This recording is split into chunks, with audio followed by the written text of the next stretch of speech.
The third storm on our countdown is the greatest blizzard of the 20th century. The epic blizzard of 1978 will never be forgotten by Connecticut residents who dug out from feet of snow. I remember snow being piled up.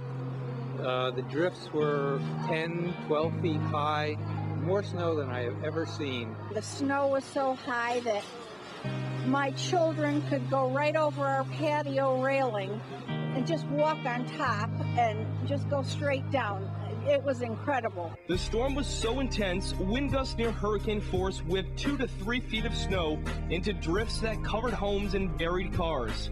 Roads were shut down for 3 days to help the DOT.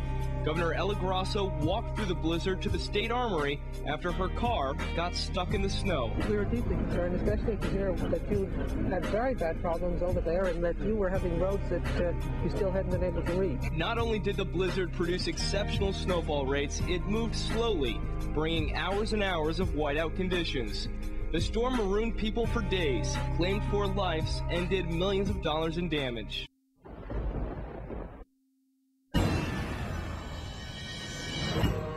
The Farmington, Naugatuck, Mad, and Quinnebog rivers all raged out of their banks, flattening thousands of homes and killing scores of people.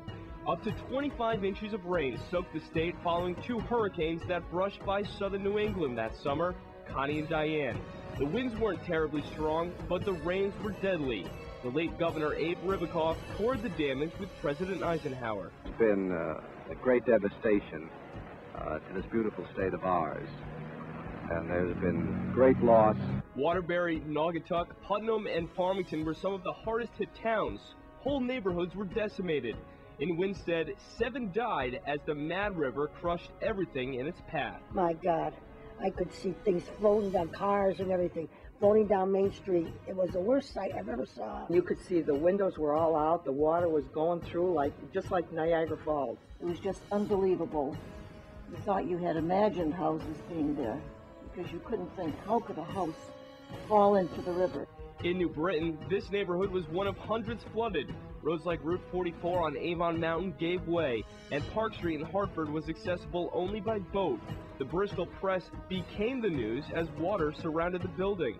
The Farmington River took out the bridge in Collinsville and part of the Collins Company factory.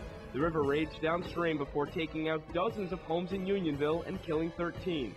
All told, 87 died in the floods across the state. Entire neighborhoods and floodplains were never rebuilt, and those who survived will never forget that horrifying August night. Our number 1 storm is the most powerful hurricane to hit Connecticut in recorded history, the hurricane of 1938. It destroyed this pavilion here at Hanrahan. It has since been rebuilt.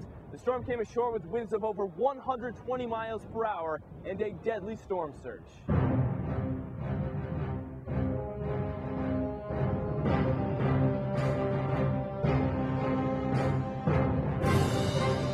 $1.8 million acres of forest gone. Ocean Beach in New London demolished. The Savin Rock Amusement Park in West Haven destroyed. Winds of 120 miles per hour flattened whole forests like here at the Quinnebog State Park. The pavilion at Hammonasset was swallowed by massive waves from Long Island Sound. In East Lyme, houses were damaged by the winds. Windows started to blow in, and I remember my father just taking a card table and a hammer and nails and nailing the card table against the window. In Old Saybrook, Bob Duncan was 12 years old when the storm hit.